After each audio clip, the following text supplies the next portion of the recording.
They thought I was broke until the bank records spoke. People are very confident when they think you're powerless.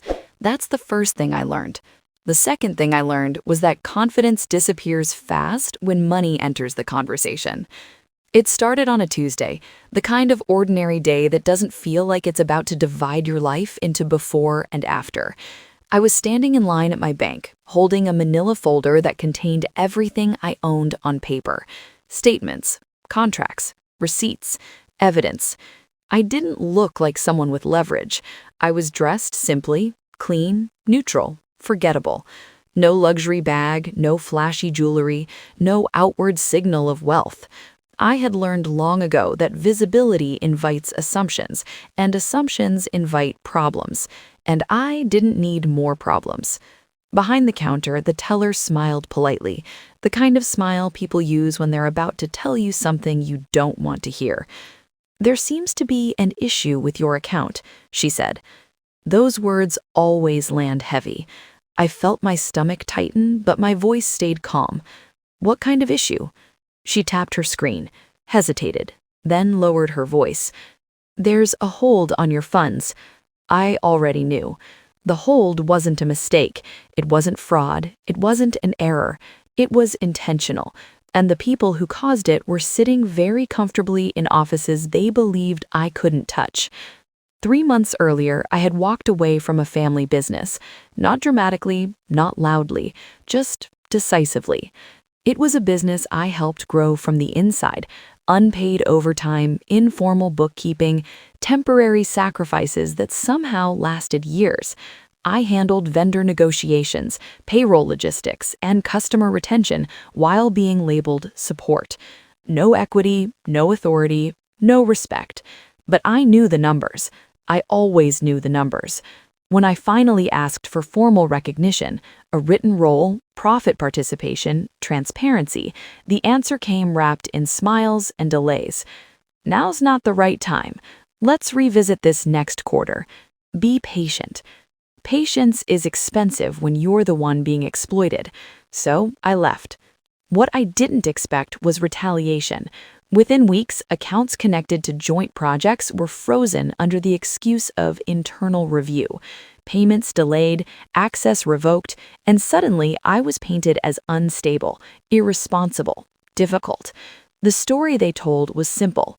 She didn't contribute that much. She doesn't understand business. She'll come crawling back.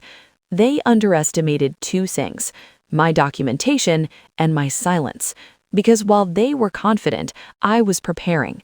I didn't argue publicly. I didn't threaten. I didn't defend myself. I let them talk. Meanwhile, I pulled records, invoices with my approvals, emails authorizing decisions, revenue growth tied directly to systems I designed, bank transfers showing exactly where money flowed and where it stopped. I consulted quietly, an accountant first, then a forensic specialist, then an attorney who didn't speak much but listened very carefully.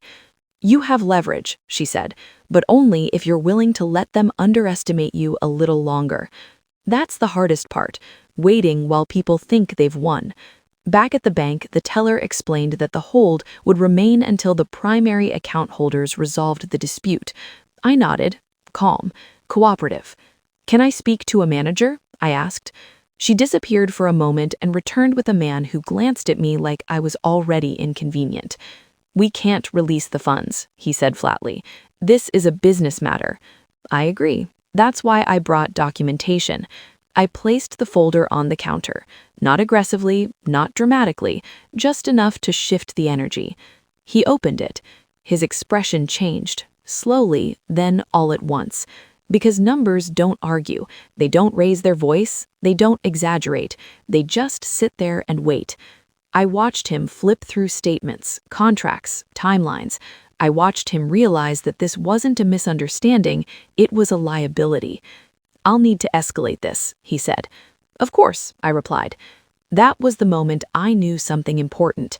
They thought freezing my money would break me. Instead, it slowed them down. Because once the system looks closely, it doesn't unsee. Over the next 2 weeks, calls came in, first polite, then tense, then urgent. People who hadn't returned my messages suddenly wanted meetings, wanted to clarify intentions, wanted to resolve things amicably. They weren't afraid of me, they were afraid of exposure. Because money leaves trails, and once those trails are examined, stories fall apart. By the end of the month, the narrative shifted. I wasn't difficult, I was integral. I wasn't replaceable, I was essential. Funny how language changes when consequences appear. But I wasn't interested in apologies, I was interested in outcomes. If someone froze your income tomorrow, would you have proof or just trust? Because trust doesn't hold up in court. The audit didn't begin with accusations. That's what surprised me most. There were no threats, no dramatic letters, no legal fireworks, just a quiet request for clarification, the kind that sounds harmless if you don't understand what it really means. Please provide documentation supporting these transfers. That sentence alone was enough to make people nervous, because documentation is where stories go to die. The first call came from my former uncle, technically, one of the 3 men who had built the family business into what they proudly called a legacy, even though most of the actual operational work had passed quietly through my hands.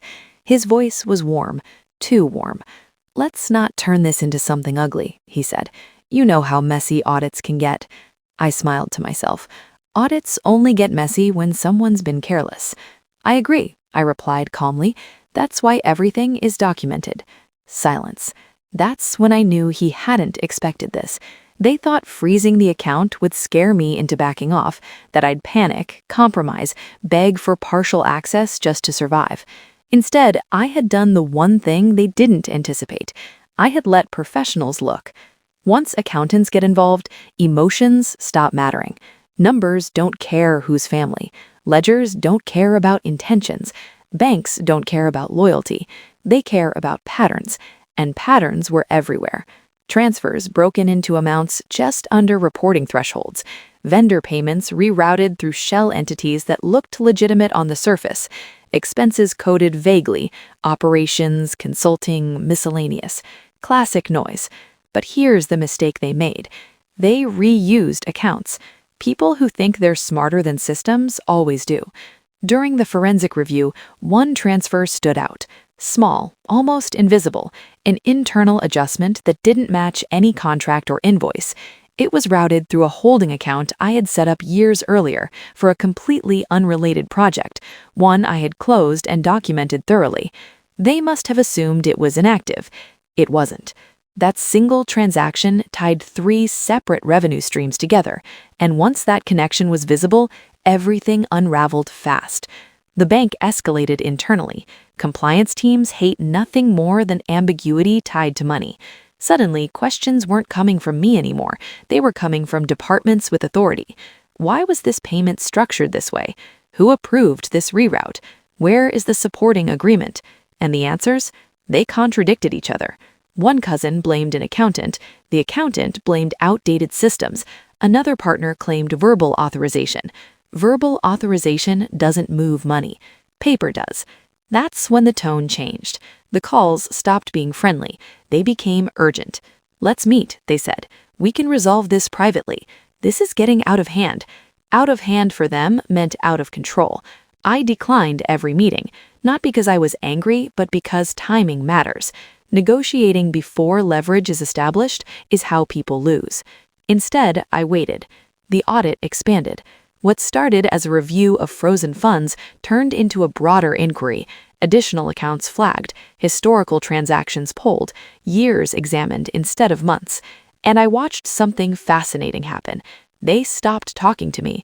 When people realize they can't manipulate you emotionally, they stop trying. Instead, they turned on each other. Blame shifted behind closed doors. Old grudges resurfaced. Decisions once brushed off as group consensus suddenly had no owner.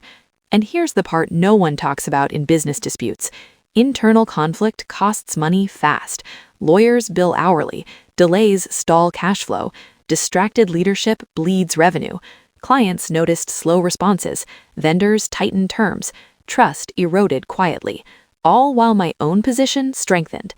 The bank partially released my funds, not as a favor but as a correction, enough to stabilize me, enough to send a message. I didn't celebrate. I reinvested, because stability is leverage too. I paid down personal obligations, set aside reserves, hired my own independent financial advisor to prepare for outcomes on both ends, settlement or escalation. I wasn't reacting anymore. I was planning. Then came the letter. Formal, dry, precise. They wanted mediation, not arbitration, not court. Mediation is what people ask for when exposure scares them more than loss. I agreed on my terms. Neutral location, independent mediator, full financial transparency. The mediator was a former regulator. That detail alone drained the color from their faces when we finally sat down. As documents were presented, the room shifted. This wasn't a family disagreement anymore. It was a financial reckoning. And for the first time since I walked away, they realized something crucial. I had never been the weak link. I had been the quiet one. If someone controls the narrative today, do they also control the records? Because stories fade, but numbers testify. Mediation day felt like stepping into a battlefield that wore a suit and tie. The room was sterile, almost aggressive in its neutrality. White walls, polished wood, and the faint scent of corporate cleaning products. I carried only what I needed: my documentation, my confidence, and a calm mind. The three men across the table, my former partners, all family, tried to smile. Their smiles didn't reach their eyes. That's always the first sign of desperation disguised as composure. The mediator began by reviewing the issues. They were vague at first, a litany of technicalities designed to intimidate anyone who wasn't intimately familiar with the operations. Questionable internal transfers, alleged mismanagement of funds, and ambiguities in operational authorizations. They thought I would stumble over the words, fumble with the documents, and ultimately give in. I didn't. I laid out every invoice, every payment authorization, every client approval, every bank statement, organized chronologically, cross-referenced, annotated. They leaned in, some shifting uncomfortably, glancing at each other.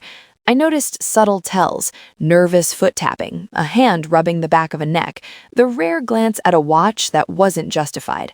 These are the signs people exhibit when they realize they've underestimated you. "You're suggesting these funds were held improperly?" one of them asked, voice tight.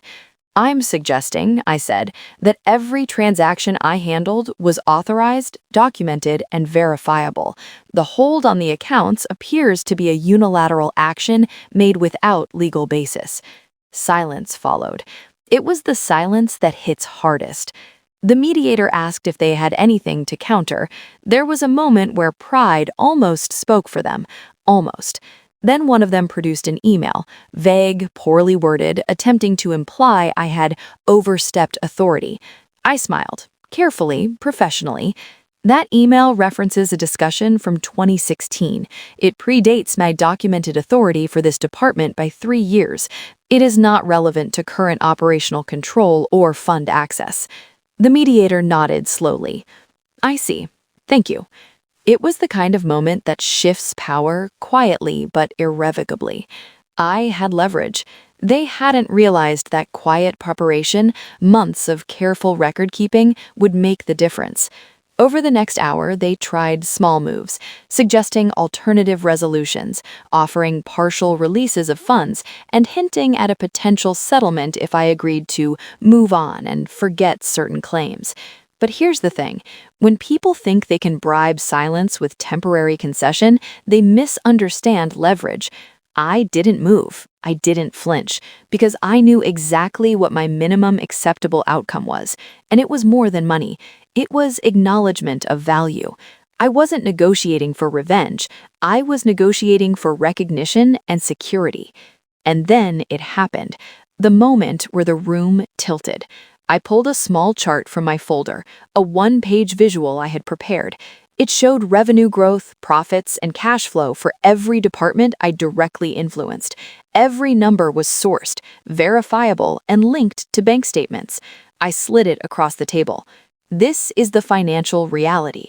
These are the measurable results of my contributions. Any claims to the contrary are contradicted by these numbers. The room went quiet again, longer this time. I could feel the shift.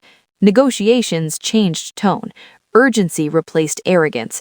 Offers became more generous, framed carefully to avoid legal exposure. They attempted to regain footing with another tactic, emotional appeal. "We've always treated you like family," one said, voice cracking slightly. I leaned back, calm, and replied, "Family does not hold accounts hostage. Family does not question contributions with false claims. Family does not hide behind vague authority to delay rightful access." Silence. And then the final pivot. They offered the full release of all accounts, plus a compensation bonus for lost opportunity, a clause that acknowledged my contributions. It was more than I had expected. It was, in fact, almost exactly what I wanted. But there was one stipulation. They wanted it all finalized in private without any external audit follow-up. Essentially, they were asking me to waive transparency in exchange for immediate financial resolution. I paused. This was the crossroads. I had leverage. I could demand acknowledgement in the form of official documentation. I could ensure that future business dealings could not misrepresent my role. I could enforce transparency. I didn't hesitate. "I will accept the funds," I said, "but all documentation must reflect my contributions accurately and be shared with relevant stakeholders. There will be no hidden clauses or verbal agreements." The mediator nodded. "That's reasonable." And just like that, the room relaxed. For the first time, I didn't need to raise my voice. I didn't need to threaten. I simply used the numbers, the documentation, and the law. That evening, as I walked out of the mediation room, I realized something critical. Financial leverage isn't about intimidation. It's about preparation, clarity, and understanding where value lies. Mark and his allies had assumed control, loud words, and superficial authority would suffice. They didn't account for meticulous documentation, professional representation, and the quiet patience to let the system reveal the truth. By the time I left that room, I wasn't just reclaiming funds. I was reclaiming autonomy, freedom, respect. Money flows where value is recognized, not where authority is shouted. And in the aftermath, I didn't need to gloat. I didn't need a public victory. The numbers spoke for themselves. The outcomes were clear. And that, ultimately, is more satisfying than any dramatic confrontation. Ask yourself, do you control your finances, or do they control you? If the answer isn't crystal clear, stay with this story.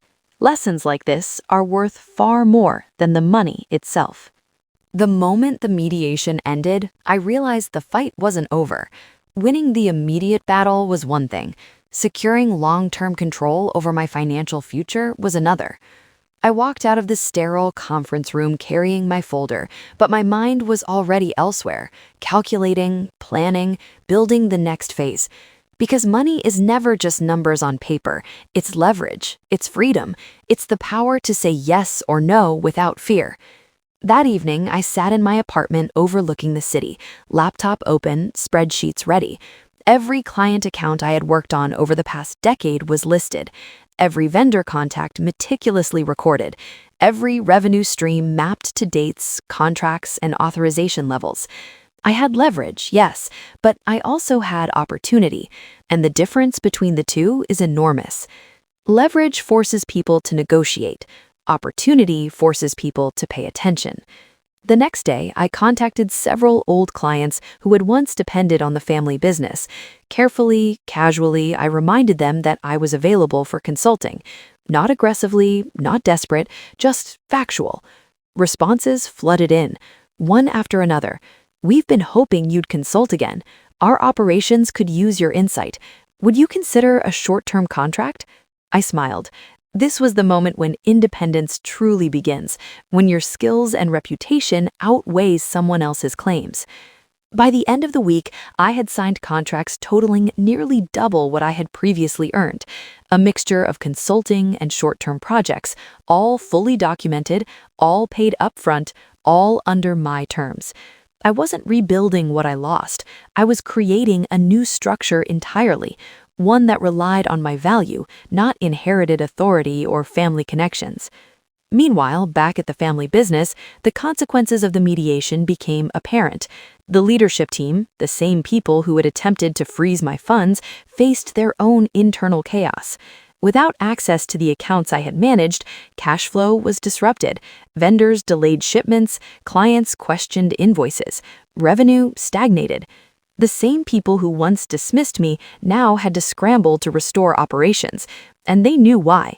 Because the documentation I had presented during mediation didn't just protect me, it also highlighted the gaps they had relied on for years. By the second week, whispers started circulating. Employees were calling old clients. Vendors were requesting clarification on accounts. Every minor misstep reflected poorly on leadership. And that ripple effect, it's financial pain disguised as operational inconvenience. I watched from the sidelines as they struggled. I didn't interfere. I didn't need to. My independence was now the leverage, and watching them try to compensate was instructive. By the second month, my consulting firm had 3 major clients, all paying premium rates. I had retained full control over my accounts, and the family business? They learned a lesson I never had to lecture them on. Control is not about authority. It's about value, execution, and timing. I sat back in my office chair reviewing spreadsheets and thought about all the people who underestimate others every day. The ones who confuse titles, loud voices, and inherited authority with power. The ones who fail to document, to verify, to respect leverage. And then I realized the best revenge isn't chaos. It isn't humiliation. The best revenge is a life well lived, financially secure, professionally respected, and completely independent. Because hope doesn't pay bills, value does. By the time I reached this far of my journey, I knew one truth better than anything else. Financial independence is a habit, not an accident. The previous months had been a whirlwind: mediation, consultations, contracts, strategy, but the final phase was about permanence, ensuring that my wealth, reputation, and freedom could never again be challenged or questioned by anyone who assumed authority or control over me. I started with the basics. Structure. Not flashy corporate offices, not extravagant signage, not an army of employees. I built systems. Automated invoicing, clear contracts, segregated accounts for operations, reserves, and personal income, every transaction traceable, every client interaction documented. Transparency became my armor. Because I learned that when money is involved, ambiguity is dangerous. People exploit it, they manipulate it, and those who thought they could manipulate me, they were gone. Next came strategic growth. I reached out to former clients who had been loyal during my time in the family business. They were excited to work directly with me. There was no middleman trying to control accounts or decisions, no confusing hierarchies, just value delivered. I also invested in myself, not just financially, but in knowledge and skill. Courses in advanced financial management, consulting, negotiation, and digital systems, the kind of education that turns ordinary professionals into highly sought-after experts. Every hour invested in skill development now translated directly into income. Then I made the boldest move, a small but powerful marketing campaign. I didn't advertise loudly, but strategically. Targeted emails, thought leadership posts, private networking with key industry players, the kind of moves designed to ensure people recognized both my expertise and my independence. And the results? Immediate. Within weeks, inquiries poured in. Contracts that previously would have gone to the family business were now coming directly to me, often at higher rates. Premium clients recognized competence and independence, and they were willing to pay for it. Meanwhile, back at the family business, the consequences of underestimating me continued to unfold. Leadership struggled with cash flow disruptions. Operational inefficiencies became visible to clients. Key vendors hesitated to extend credit. Every mismanaged detail they had relied upon when I was just support now became a liability. And here's the irony. I didn't need to confront them directly. I simply built something stronger than they had assumed possible without me. The ultimate satisfaction wasn't in their embarrassment, it was in the financial and structural empowerment I had gained. 3 months later, I had secured long-term contracts, created a reserve fund that could cover my entire operation for a year without revenue, and built relationships that were immune to manipulation.